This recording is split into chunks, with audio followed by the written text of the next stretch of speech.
नमस्कार, आप देख रहे हैं पी न्यूज़ भारत और आपके साथ मैं हूं नीति गुप्ता। पी न्यूज़ भारत के सभी दर्शकों को प्रकाश पर्व दीपावली की हार्दिक शुभकामनाएं।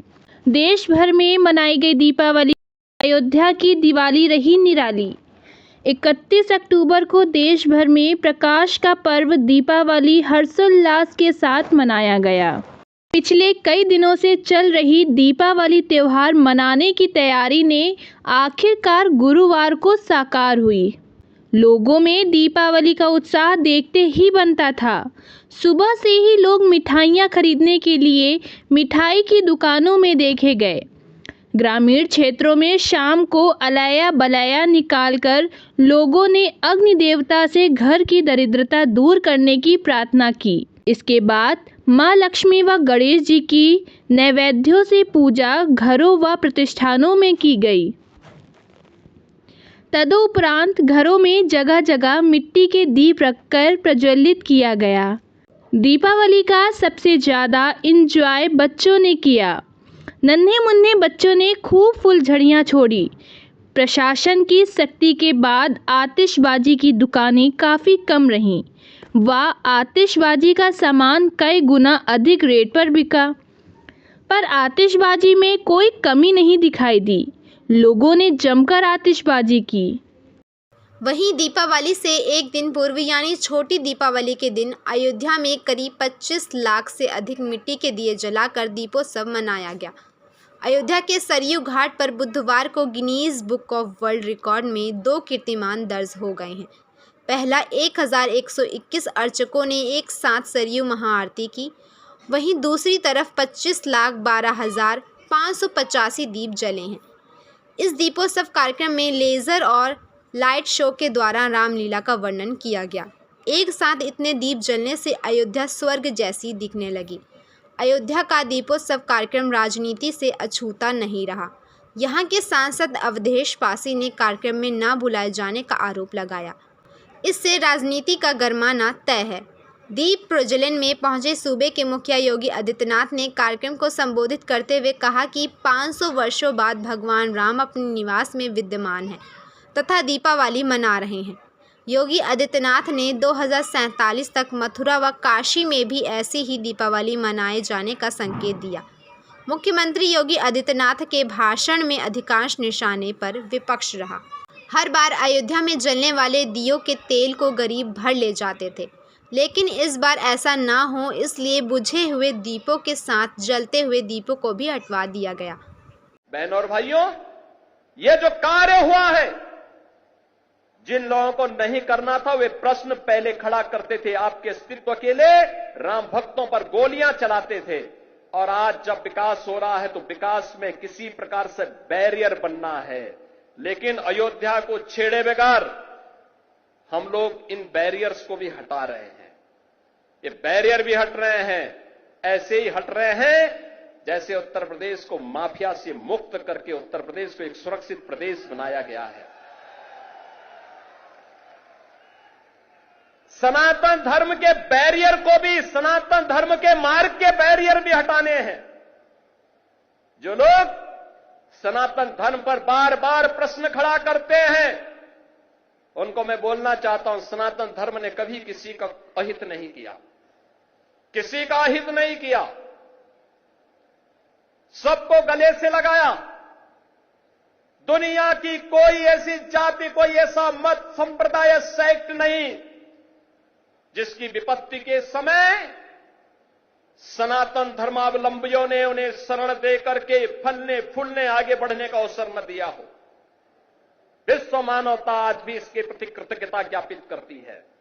लेकिन इस सेकुलरिज्म के नाम पर राजनीति करने वाले लोग आज सनातन धर्म पर कुठाराघात करके न केवल सनातन धर्म और भारत की आत्मा को लौलुहान करने का कार्य कर रहे हैं, बल्कि इसके नाम पर भारत के अंदर आतंकवाद और नक्सलवाद को लोग बढ़ाना चाहते हैं।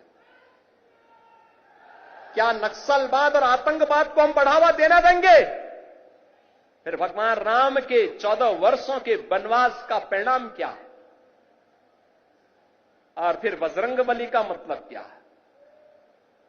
राम काज कीने बिनु मोहि कहां विश्राम। और हम लोग भी विश्राम नहीं लेने वाले हैं तब तक जब तक कि सनातन धर्म के मार्ग में जितने भी रोड़े हैं, जब तक इनको नामो निशान इनको समाप्त न कर दिया जाए। जो भी मानवता के मार्ग में, विकास के मार्ग में बैरियर बनेगा, उसकी वही दुर्गति होनी है जो उत्तर प्रदेश के माफियाओं की हुई है। आपने 2017 के बाद जो भी कहा वह अयोध्या के अंदर हो करके रहा है। हम लोगों ने कहा था कि आपने कहा था 17 में कहा था, इसी मंच पर उस समय कहा था, पूज्य संतों की उपस्थिति में कहा था कि योगी जी एक काम करो, मंदिर का निर्माण करो। बहन और भाइयों, मंदिर का निर्माण तो हो गया है, रामलला भी विराजमान हो गए। इसी मंच से मैंने और मेरे सहयोगियों ने भी और आदरणीय प्रधानमंत्री जी ने भी आपको कहा था, अयोध्या को दुनिया की सुंदरतम नगरी बनाएंगे।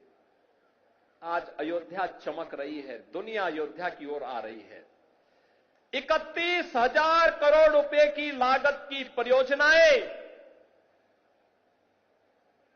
या तो पूरी हो गई है या जिन पे कार्य युद्ध स्तर पर चल रहा है।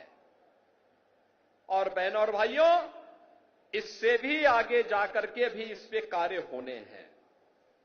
ये तो एक शुरुआत है, शुरुआत। अयोध्या एक शुरुआत है सनातन धर्म के लिए। विरासत और विकास के प्रधानमंत्री मोदी जी के विजन को जमीनी धरातल पर उतारने के लिए, उस अभियान को वैश्विक मंच तक ले जाने के लिए आज काशी हमारी चमक रही है। भव्य और दिव्य काशी के दर्शन दुनिया कर रही है। आज हमारा अयोध्या धाम जो भी आता है, मैंने 22 जनवरी को दृश्य देखा है, 23 जनवरी को मैंने वह दृश्य देखा है, जब देश भर से आए हुए श्रद्धालु अयोध्या में भगवान राम के मंदिर का दर्शन करते थे। उनके आंखों में खुशी के आंसू थे।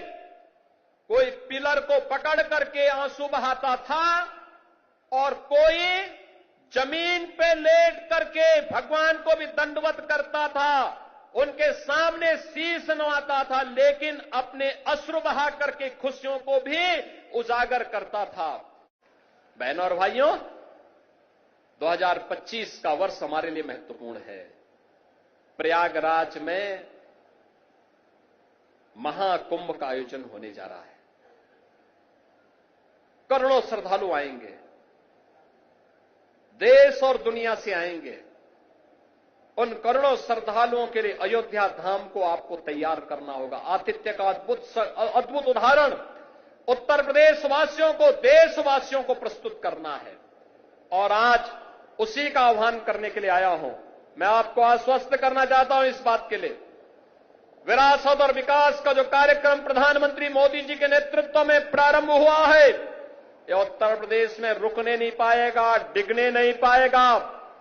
उत्तर प्रदेश के अंदर अपनी विरासत का संरक्षण करते हुए विकास की गंगा मां सरयू की कृपा से, प्रभु की कृपा से निरंतर आगे बढ़ती रहेगी। इस विश्वास के साथ मैं आप सभी प्रदेशवासियों को और सभी सनातन धर्मावलंबियों को आज के इस अवसर पर प्रभु राम के अयोध्या धाम आगमन की स्मृति में आयोजित इस दीपोत्सव के भव्य कार्यक्रम के अवसर पर मैं हृदय से बधाई देता हूं, पूज्य संतों का अभिनंदन करता हूं। हमारे अतिथि के रूप में यहां पर भारत सरकार के पर्यटन और संस्कृति मंत्री माननीय श्री गजेंद्र सिंह शेखावत जी, जिन्होंने अयोध्या के विकास के लिए भी, नेमिस के विकास के लिए भी और प्रयागराज के विकास के लिए भी कल ही उस कार्य योजना को अपनी स्वीकृति दी है कि पर्यटन विकास के और भी कार्य होने चाहिए उत्तर प्रदेश के अंदर। उन सब के लिए, ब्रिज क्षेत्र के लिए भी अपनी सहमति दी है। प्रस्तुत करता है बाबा मोतेश्वर क्रिकेट एकेडमी व हॉस्टल। क्रिकेट प्रशिक्षण के लिए शीघ्र प्रवेश लें। प्रवेश हेतु संपर्क करें मोबाइल नंबर 8765432343।